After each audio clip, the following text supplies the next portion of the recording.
Welcome to the Real People, Real Business Show. My name is Stephanie Hayes, and I'm a business strategist and coach who loves to speak with like-minded entrepreneurs to share their real stories and the gritty details on building their businesses. On this show, you won't hear about glamorized entrepreneurship journeys that you see online. You won't be told how to make six figures in 6 weeks. Instead, you can expect to hear real, vulnerable, and inspiring stories you can relate to that have helped create the foundation for each of our guests' businesses. Goodbye, boss babes. Hello, real-life entrepreneurs. Today, I'm so excited to welcome Candice Elliott. Candice is on a mission to flip the script on HR as a four-letter word to helping impact-driven leaders thrive with their teams through HR best practices. She focuses on creating a sense of safety, belonging, and community in the workplace that makes work more meaningful, increases employee retention, and of course, saves money. Welcome to the show, Candice, and thanks so much for taking the time to share your story today. Thank you so much for having me. I'm really looking forward to the conversation. Me too. Okay, so give me the goods. How did you end up where you are? A winding, circuitous, strange path. So I started my company, Fortress and Flourish, 4 years ago. I had been working as a human resources manager for a farm to table restaurant group here in Santa Cruz, where I live. And they have the Penny Ice Creamery and the Picnic Basket, and the owners of the Glass Jar Restaurant Group is the name of the restaurant group, and they're amazing people. And at that time, 4 years ago, I just had kind of decided that I didn't want to be just working with one company anymore. I really wanted to work with other organizations in my community and nonprofit organizations in this realm of human resources, so that I could take all of these best practices that I had learned in my master's degree and then through working at the Glass Jar and help. So I, since that time, have grown into working with small business owners and nonprofit leaders, and kind of expanded into working in the tech space and with conservation organizations and with creative agencies, helping to lay their foundational HR practices, and then also to help develop transparent systems of pay. And so the sort of lens through which I work in HR is in creating sustainability. So sustainability for the business owner in running their business and working with their team, and sustainability for the people who are working in the team, especially related to like stress and clear communication, and also in equality. So helping to bring fairness and equal opportunity to the workplace and building community. So that's where I've landed now. So I want to ask you about this because I find it really fascinating. Tell me what sustainability means to you in the HR perspective. Yeah. So the way that I think about sustainable systems in the world of work is that starting with the way that we are earning money, how we are bringing resources into our company or our agency. So we have maybe offers, or we sell products. And so we price these in a certain way and we advertise them in a certain way. And so we channel these resources into the company. And then we want to find the ways that are most meaningful for channeling that money then back out into the community. And so that can happen in a variety of different ways, with the way that we are paying our staff, with the way that we are subscribing to different kinds of products that are helping us run our business, and then with ourselves as well, in the way that we as business owners are supporting our lives and our families and the things that we want. And so that has to be sustainable, right? There has to be a good, stable, or at least maybe predictable in some way, channel of resources that's coming in and flowing out of the organization. So that's kind of the basis of the financial piece of sustainability. And then with people, there is looking at the the work that the person is doing and whether the work that they are doing is truly aligned with what they want to do. So you can, it is really unsustainable if you have a person in a job where they're doing something that they hate or that they don't want to do, or something that really is against their values. And so really aligning the people that are working with you with the jobs that you have that are most aligned with their talents and skills is another aspect of sustainability. And then looking at the workload is another piece. So I kind of think about the workload through the lens of seasons of service. And so as we look at the calendar of the year, we go through seasons of spring and planting, the summer where things are growing, the fall where we're harvesting, and the winter where we're resting. And so building into the flow of the work for your people, all of those different seasons is important, because I think in our culture, we tend to spend a lot of time in spring and in summer. So we're planting and we're like harvesting and planting and harvesting, and it's like go, go, go all the time. But building in these rest periods and the pauses and the reflect periods make it more sustainable and make it so that people can stick with you long term, and so people don't get burnt out. And I can also go into like stress and how stress manifests in the body. One of the things that happens when a person is under stress is that the blood that's normally in their organs and nourishing their body and helping you digest goes out into your hands and your legs and your limbs so that you can respond to this threat. And so when people are under stress for an extended period of time, even if it's just little bits of stress day in and day out for years, then it starts to manifest as different kinds of illnesses. So like insomnia or fatigue or autoimmune disorders and difficulty with digestion and all of these pieces. So it's unsustainable for a person's body to be under stress all the time. And so building in times of rest is an important piece of sustainability.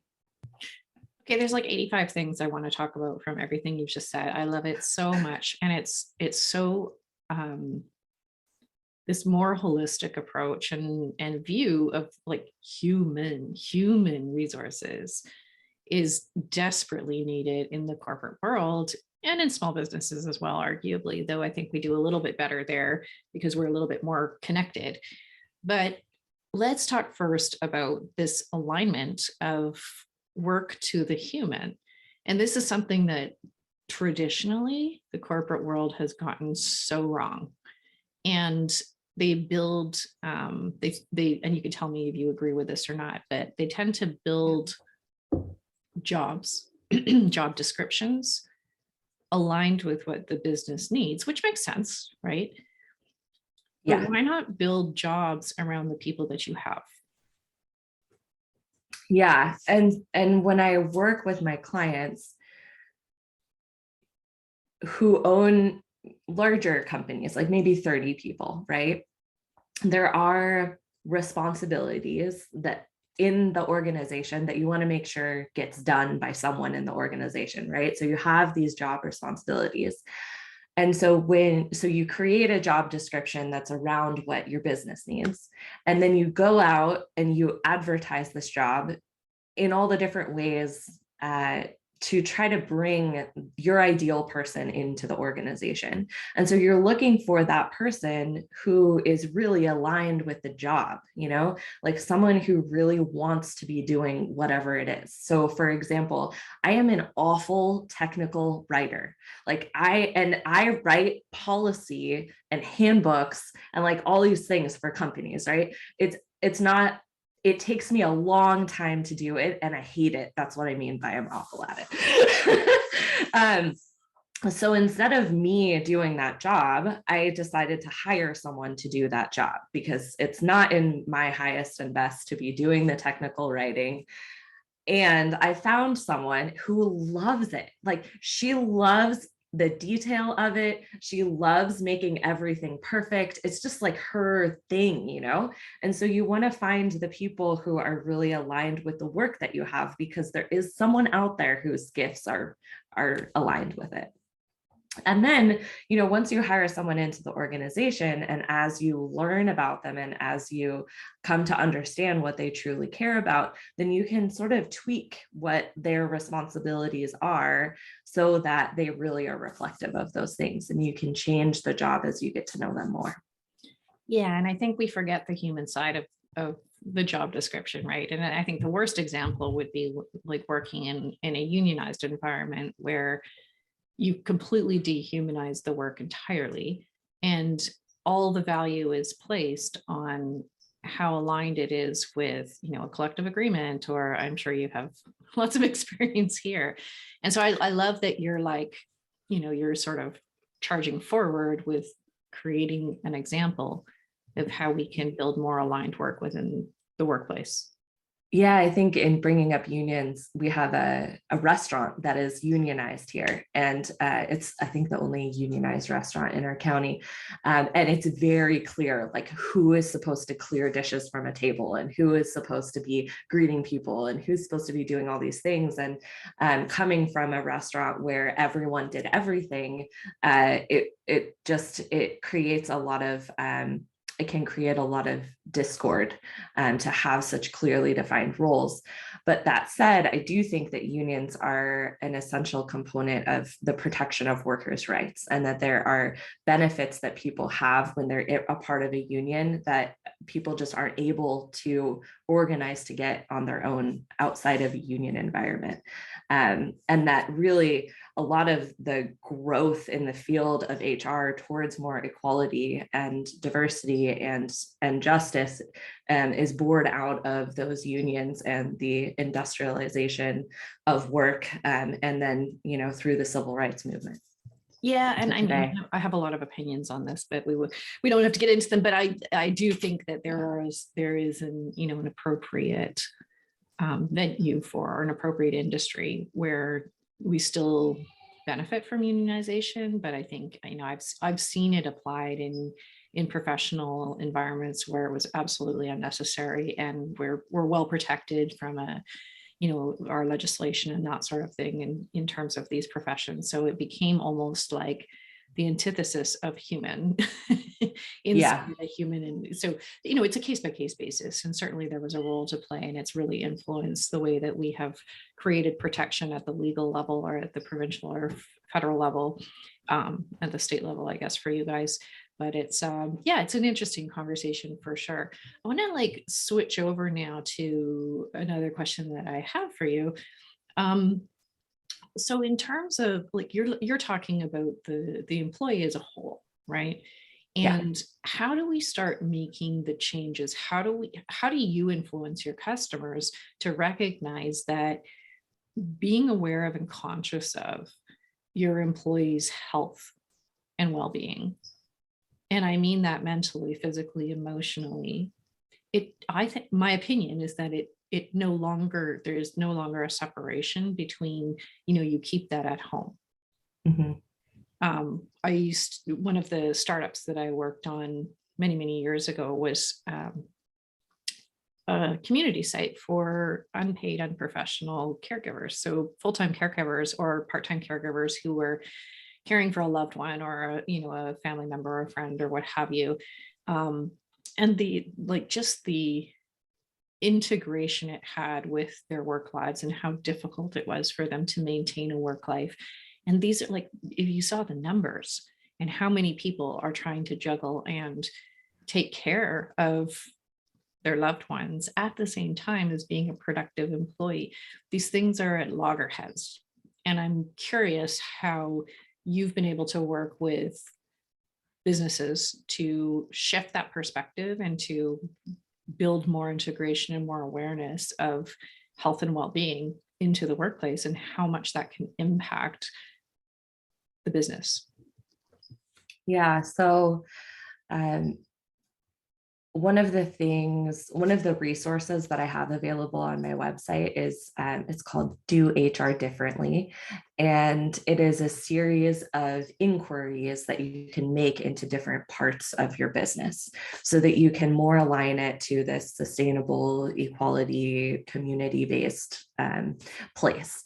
And so one of those is a segment that is on having a trauma-informed approach to work. And so that touches on what we were just talking about making space for all these different seasons that people go through in their lives. And being able to recognize trauma responses when they're happening in people who are working for you. So those responses are fighting. So when arguments are happening or like physical fighting, that's one response. Fleeing is another response. This is one that I do. I'll like go into the bathroom and close the door and just be by myself. Or freezing, which is when someone says something to you and you just like don't even have a response, like your body just stays. Yeah. And then the other one is freezing, is fawning. And so fawning is when you agree with the person who is creating the stress or creating the trauma for you so that you don't have to actually talk about what's really going on for you, because that is more of a threat. You perceive that as more of a threat. And fawning is something that happens in the workplace. It's like expected that you're supposed to agree with whatever is happening at work so that you can keep your job, so that you can get your promotion, so that you can get your raise or whatever it is. And so one way to enter this is to just be able to notice those things when they're happening and recognizing that there's a breakdown that's happening in the communication and a breakdown that's happening in the workplace. And when there are breakdowns, it's an opportunity to break through into something new. It's like everything that you have learned and done up to this point has created the problem that you have. And so when you're unable to see a new path or a new way forward, you look for what's missing. So what is the thing that's missing that you add to the equation that brings you into this new way? And it can look different depending on what the breakdown is. But that's sort of the methodology that I guide people through when we're trying to figure this out. So how are you working with your clients? Obviously with like a 30-person business, they're probably unlikely to have a dedicated HR person. And this also sounds like training that basically anyone who's within the organization needs to have and be aware of so that they are able to identify and work through what they're seeing happen in their workplace.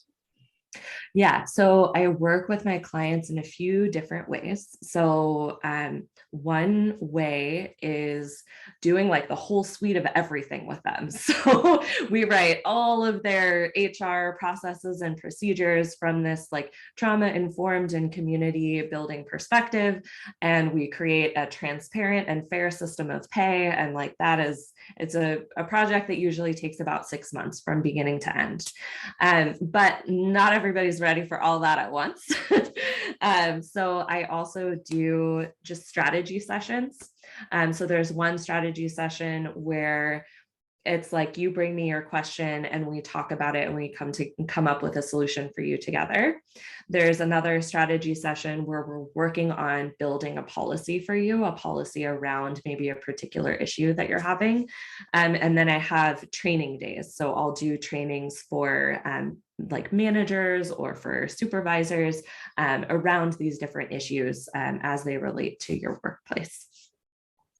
So let's talk a little bit about your business and building your business. Yeah. So tell me a little bit about how you're finding clients, who they are, and who's kind of ideal for you, and where are you locating them? Yeah, so my ideal clients they are impact-driven leaders. So they are people who are bringing already a values-based approach to their work. So you find this a lot in the nonprofit world. And so I have a lot of nonprofit organizations that I work with, but you're also finding it a lot in the smaller for-profit business as well. And so those are also a lot of my clients. The way that I find my clients is through building relationships. So I belong to a number of different business organizations locally, and provide resources to the people who are in those organizations so that they know like who I am and what I do and what I'm good at. And so that when they have a problem, then they know to come to me so that I can help them. And then more recently, I've started doing more interviews, so podcast interviews and speaking at summits, just to kind of get the word out more about this sort of methodology in HR.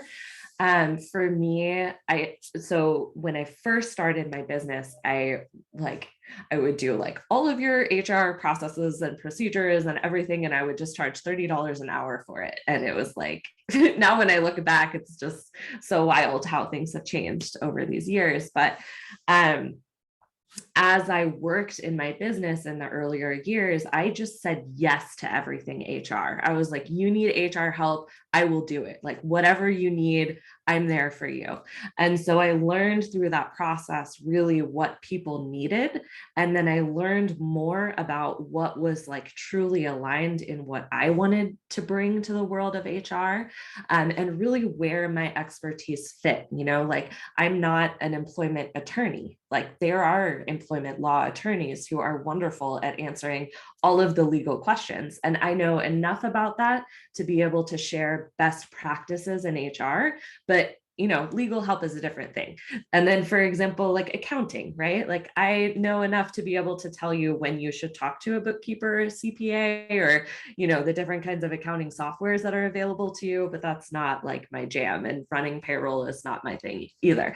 So I found this sort of space over time, and just like continued to refine the offers that I was bringing forward and like flesh them out more and more, so that they have now become sort of like a learning journey and a journey where we're building things together that are a resource and a foundation for the organization for years to come. Yeah, I love that. And I love that you've created sort of your own brand of HR. And and so this is what happens when I talk to innovators, which I would consider you to be. You Thank get you. to a huge value of mine too, and disruption. And so you get to the point where you know what is good for your clients. And they're over here still looking for something very kind of standard. So how are you bridging the gap between what they think they need and what you know that they need, but they may not necessarily be looking for? Yeah.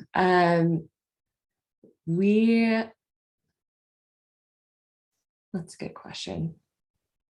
So I think that at this point, it's sort of gotten to the point where I attract a particular type of client who's looking for the kinds of things that I talk about and that I share, and the resources that I'm bringing forward, because those are really reflective of the type of work that I do and that I want to do, and the types of clients that I want to work with.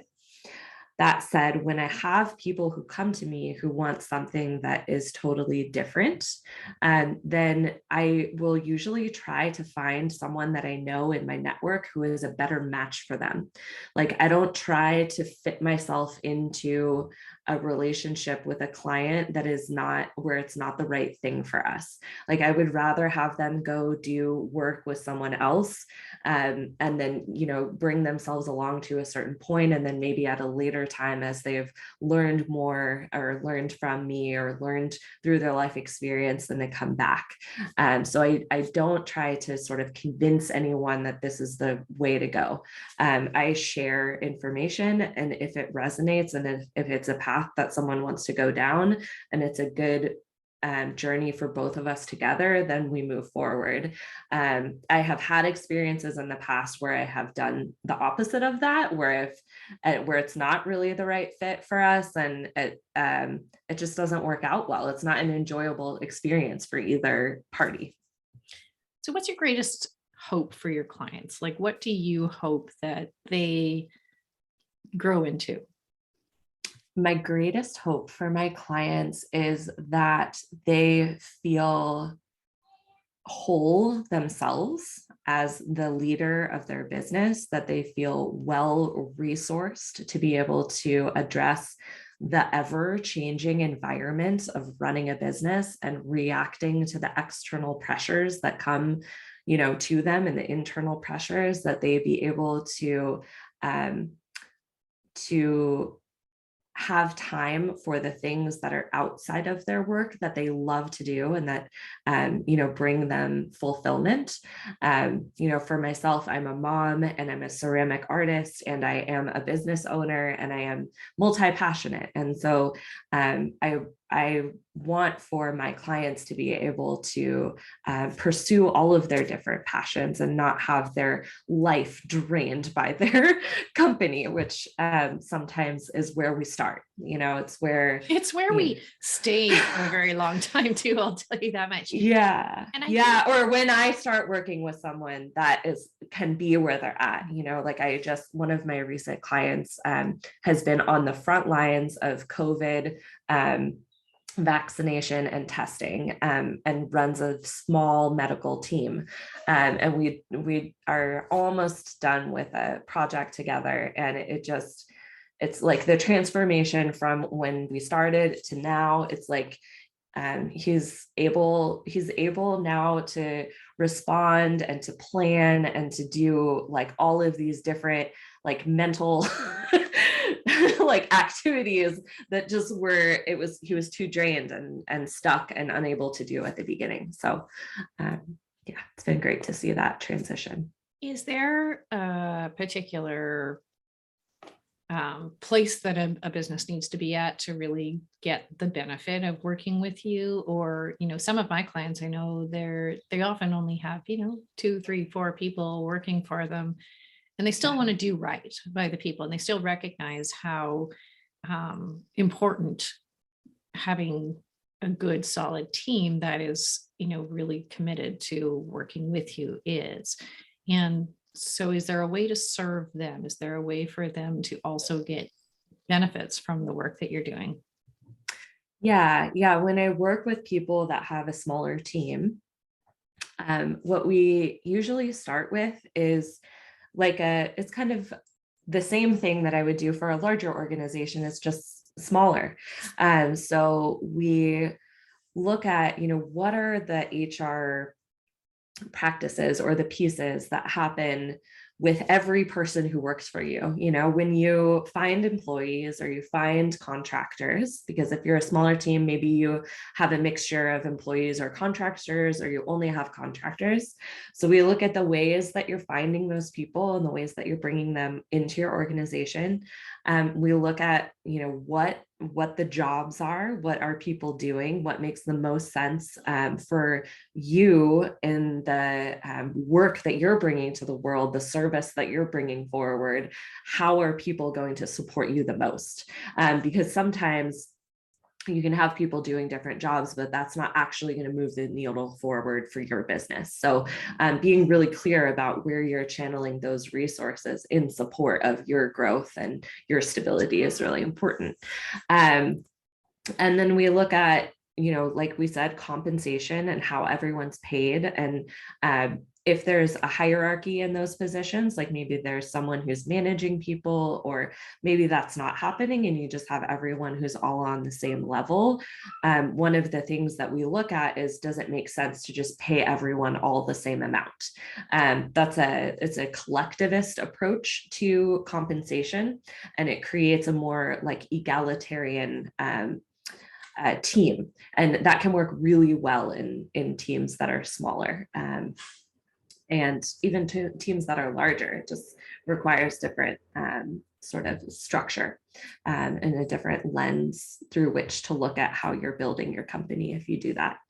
And we look at how you are giving people feedback, how you check in with people through the training process, how when there is a disagreement, or if someone's not quite like getting to the place that you want them to, how you can have conversations to bring them there, and what is like helpful in those conversations and what is actually unhelpful and will make things worse.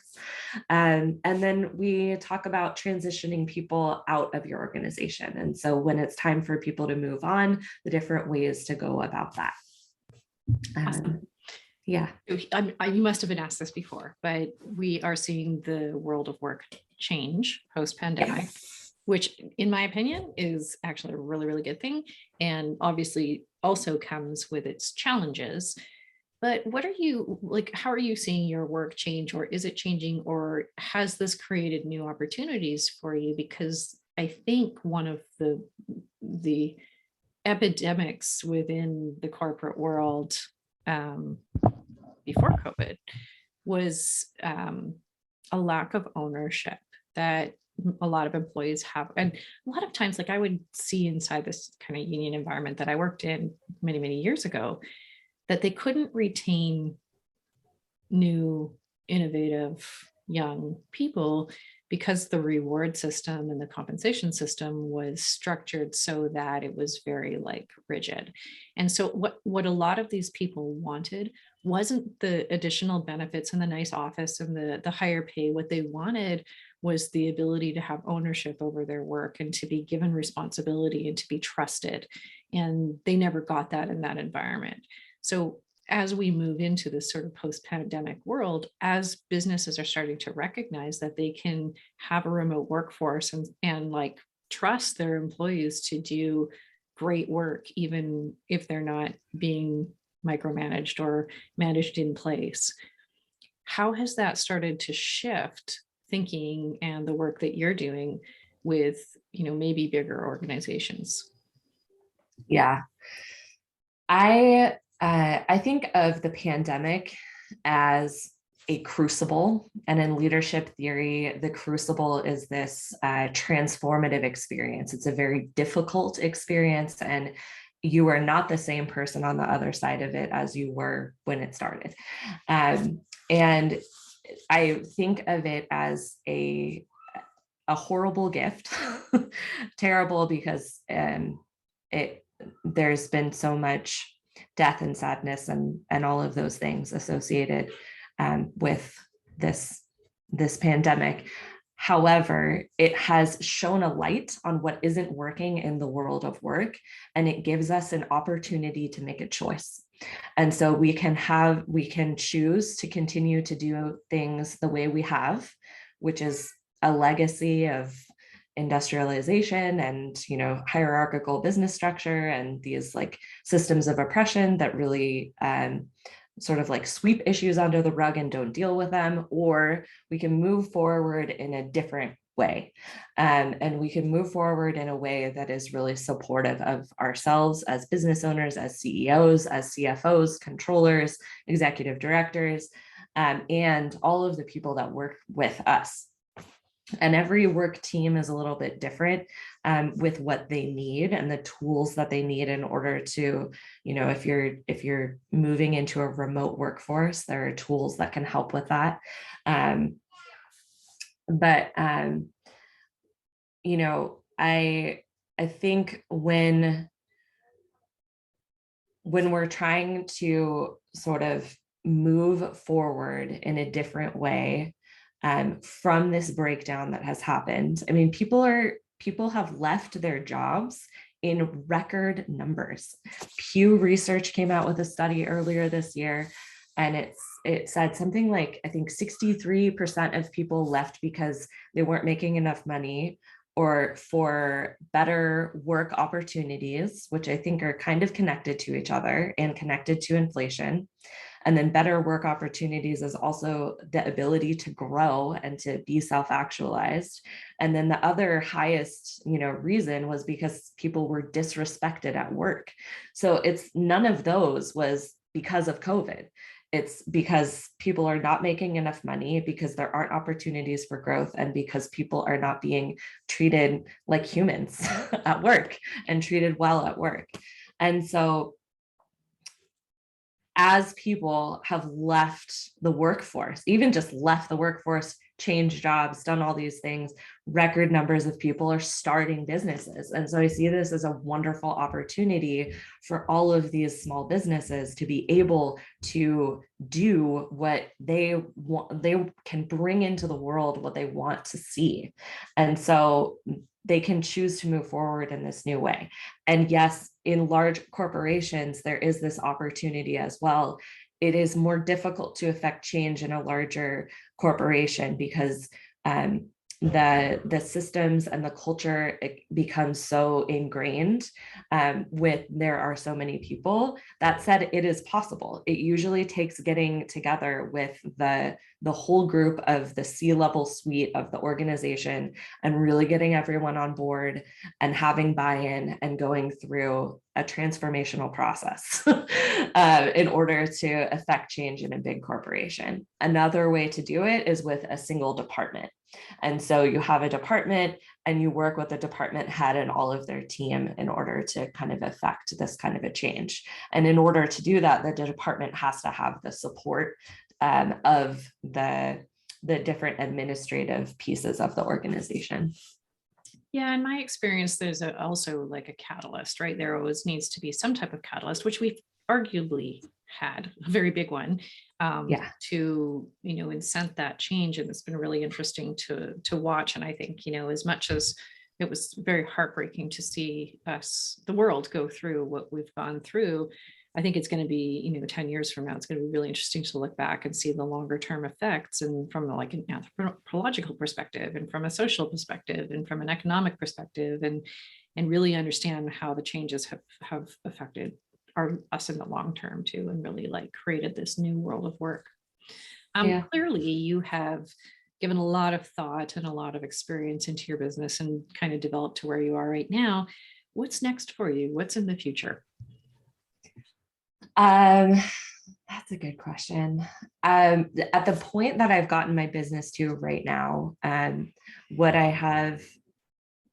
where I've gotten to this year is that I have set up the systems that I need to have in place so that I can scale the business and bring in more clients. So I have the sort of standardized processes that I work with my clients through.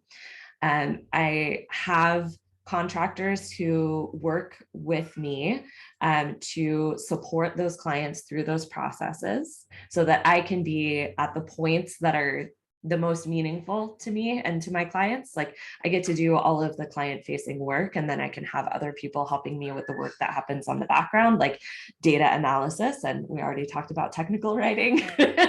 And then there's someone who helps me with marketing as well. And then there is, of course, our nanny who watches my son, Algernon, who is a big part of the team here at Fortress and Flourish. Could not do this without her. So the next step is to be more visible and to bring this message out into the world and to really start to engage with people beyond my immediate community. Most of my clients up to this point have been located inside of my county or the neighboring county. And so now I'm looking at expanding to be serving, a wider range of folks all over the world, hopefully. And I think that's entirely possible for you. And I think if you are leaning into these viewpoints that you have, and I think you're right on the cusp of like great timing to be focused on what you're focused on and to be, heading in the direction that you're heading in. And I'm really excited to watch you grow and see where you take your next steps. Thank you. We're coming up on time. Can you let our listeners know how they can find you? Yeah, definitely. So I spend quite a bit of time on Instagram. I have just gotten into filming reels, which I find really fun. So that can be kind of entertaining. And my website is a wonderful resource. There is that guide, Doing HR Differently, which is available there. I also have a bookshop that is linked, and just a whole bunch of like a small business resource tab and a blog. And so I invite you to look there and to learn more about this approach. That's awesome. Now I'm going to go and look at all of the things and do all the reading as well. Yay! Awesome. Okay, we'll put all the links in the show notes and make sure that everybody is able to go and find those resources. And I thank you so much for sharing all of this with us. I think we're right on the cusp of a new world of work, and you're very well positioned to be part of that. I'm so happy that we had the opportunity to chat with Candice today to hear more about how her business came to be, her experiences along the way, and what the future of her business entails. And thank you for tuning into this episode of the Real People, Real Business Show, where we get the real entrepreneurial stories and journeys that you can relate to. The show notes, resources, and special offers from this episode are available on my website and social media platforms. And thank you again for joining us today. If you've enjoyed today's content, I would love for you to give us a review on whatever platform you're on to help us share these genuine stories with an even bigger audience. Until next time, keep building, keep dreaming, and keep being real.